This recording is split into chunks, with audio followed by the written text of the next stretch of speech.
नमस्कार। आप देख रहे हैं ग्रीस लोक दृष्टि न्यूज। आज का जो विश्लेषण है होली के शुभ अवसर पे पर्व पे हम लोग करेंगे, क्योंकि हमारे जनता में थोड़ा भ्रमित हो गए हैं, कन्फ्यूजिंग सा है। क्योंकि 3 तारीख को जो होली मनाई जाने वाली थी वो 4 तारीख को मनाया जाएगा। मैंने हमारे जो ज्योतिषी विद्या के पंडित जी हैं उनसे हमने जब सवाल किया कि इस वर्ष होली जो है 3 तारीख को मनाई जाने वाली थी, वो 4 तारीख को क्यों मनाया जाएगा। उन्होंने कहा कि होली का जो पर्व है वो फाल्गुन मास के पूर्ण तिथि को मनाया जाता है। होली दहन की पूर्ण तिथि की रात्रि में किया जाता है और उसके अगले दिन हम सभी होली मनाते हैं, ये हम सभी जानते हैं।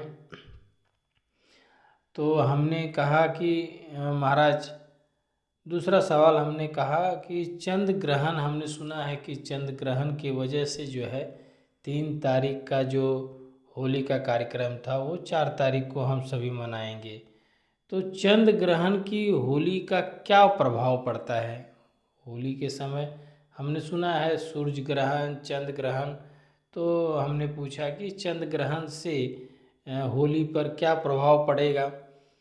तो महाराज जी बोले कि चंद्र ग्रहण पूर्णिमा के रात्रि में लगता है, तो ग्रहण काल के दौरान विशेष ध्यान देने की आवश्यकता है कि ग्रहण काल के दौरान शुभ कार्य नहीं किया जाता है। होलिका दहन ग्रहण के समाप्त, यानी होलिका देवी का जो आप दहन करेंगे तो वो शुभ मुहूर्त में आप जब दहन करेंगे तो उसका जो है फल हम सभी को मिलेगा। दहन ग्रहण का समाप्त होने के बाद ही जो है होलिका अगर हम जलाएंगे तो अति उत्तम है, मुहूर्त निकलता है। वो मुहूर्त का भी टाइम हम बताएंगे। हमने फिर उनसे कहा कि ग्रहण के कारण क्या होली की तारीख बदली जा सकती है। तो उन्होंने कहा कि होली की तारीख की तिथि आधार पे तय होता है, जो तिथि होता है उसी के आधार पे होली का जो है तय किया जाता है। ग्रहण के कारण तारीख नहीं बदला जाता है। जैसे मान लीजिए ग्रहण हुआ है, ग्रहण से हम तारीख को नहीं बदल सकते हैं, लेकिन होलिका की दहन की जो समय है ना, उस समय को हम बदलने की प्रयास करेंगे तो अच्छा है। वो मुहूर्त जो है वो भी हम बताएंगे। हमने पूछा कि ग्रहण के दौरान लोगों का क्या सावधानी रखनी चाहिए। जो ग्रहण है उसमें हम सभी को क्या क्या सावधानी रखने की ज़रूरत है। तो उन्होंने कहा कि ग्रहण काल में पूजा पाठ, खाना बनाना, खाना खाना वंचित माना गया है। अब सोचिए, यदि इतनी शास्त्रों में कहा गया है कि वंचित है पूजा पाठ, तो जब हम दहन करेंगे होलिका दहन, तो होलिका देवी को जो है हमने पूजा अर्चना करके उसके बाद ही उनका दहन किया जाता है। तो अगर हम शुभ अवसर पे हम नहीं करेंगे, शुभ समय मुहूर्त जो होता है उस समय अगर हम नहीं करेंगे तो भी उसका प्रतिफल मिलेगा, फल नहीं मिलेगा। तो ये सबसे बड़ा सवाल होता है। हमने उनसे कहा कि आम जनता को भ्रमित की स्थिति है, वो आम जनता जो है वो भ्रमित हैं, तो उसके लिए आप क्या कहना चाहेंगे। तो उन्होंने कहा कि लोगों को भ्रमित होने की आवश्यकता नहीं है। पंचांग, जो विद्वानों ने पंचांग बनाया है, ज्योतिषी, उन्हीं के सलाह के अनुसार अगर हम कोई पर्व मनाते हैं तो अति उत्तम होगा। अफवाहों पर ध्यान देने की आवश्यकता नहीं है। हमने पूछा कि ये जो ग्रहण है तो उन ग्रहण से क्या बच्चों पर, बुजुर्गों पर ग्रहण का कोई विशेष प्रभाव पड़ेगा। तो उन्होंने कहा कि शास्त्रों के अनुसार गर्भवती महिलाओं पर और बुजुर्गों पर विशेष सावधानी रखना चाहिए। ग्रहण ग्रहण ही होता है, आप सभी जानते हैं कि ग्रहण का प्रभाव तो जीवन रेखा में पड़ता ही है, और 9 ग्रहों का प्रभाव हम सभी पर पड़ता है। जो मानते हैं, जिन नहीं मानते हैं उनकी बात ही अलग है।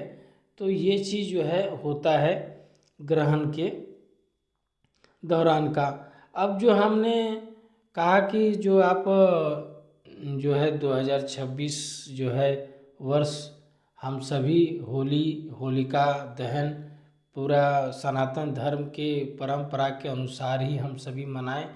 तो उसके लिए उन्होंने, पंडित जी ने कहा कि सोमवार 2 मार्च को ये पुण्यतिथि प्रारंभ होता है। संध्या 5:18 से ये शुरू होगा। संध्या काल से 5:18 पे ये चालू होगा भद्रा काल, और रात्रि 8:55 तक चलेगा, मतलब समाप्ति होगा। और होलिका दहन की शुभ मुहूर्त जो है उन्होंने बताया है कि 11 से 11:45 से लेके 12 माफ़ कीजिएगा, 11:45 से लेकर 12:40 तक आप भद्रा का मुख्य त्यागरण, मतलब जो है भद्रा काल ख़त्म हो जाएगा।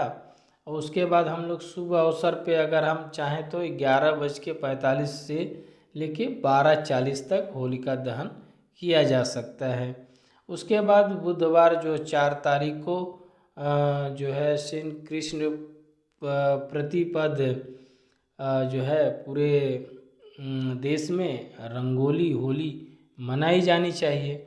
विशेष उल्लेख के लिए हमने कहा उनसे, तो उन्होंने कहा कि 3 मार्च मंगलवार को खंड का चंद्र ग्रहण होने के कारण ही ये काशी के परंपरा अनुसार होली अगले दिन मनाया जाना चाहिए। ये काशी के परंपरा के विशेष ये है पंचांग जो है उन्हीं के अनुसार मनाया जाता है। तो ये है होली के संदर्भ में हमने जो है आप सभी से विश्लेषण करने का शुरुआती में कहा कि होली जो है कन्फ्यूजिंग ना हो, उसके लिए एक विश्लेषण होना ज़रूरी था। सो हमने जो पंडित जी से हमने बातचीत किया उन्हीं के अनुसार ये विश्लेषण किया। और आप हमारी जो विश्लेषण कैसा लगा उसके लिए आप कमेंट, लाइक, शेयर कर सकते हैं।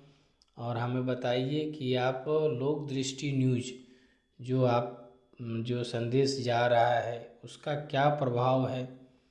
देखिए, हमारा लोक दृष्टि न्यूज का एक ही है कि हम जो है जहाँ तक मीडिया जो छोटे बच्चों के साथ संस्कृति से जुड़े हुए चीज़ों पर हम ध्यान ज़्यादा आकर्षित करते हैं। जैसे हमारा चैनल का नाम भी आप जानते हैं लोक दृष्टि है। लोक दृष्टि का मतलब है कि हम खुले आँखों से, हमारी चारों तरफ ध्यान है कि किन किन विषयों पे हम गंभीरतापूर्वक चर्चा करें, विश्लेषण करें, जिससे आपको समझने में आसानी हो। और हमारे न्यूज़ रूम से हम आपको विश्लेषण करके समझाने का प्रयास करते हैं। तो आप देख रहे थे लोक दृष्टि न्यूज। धन्यवाद।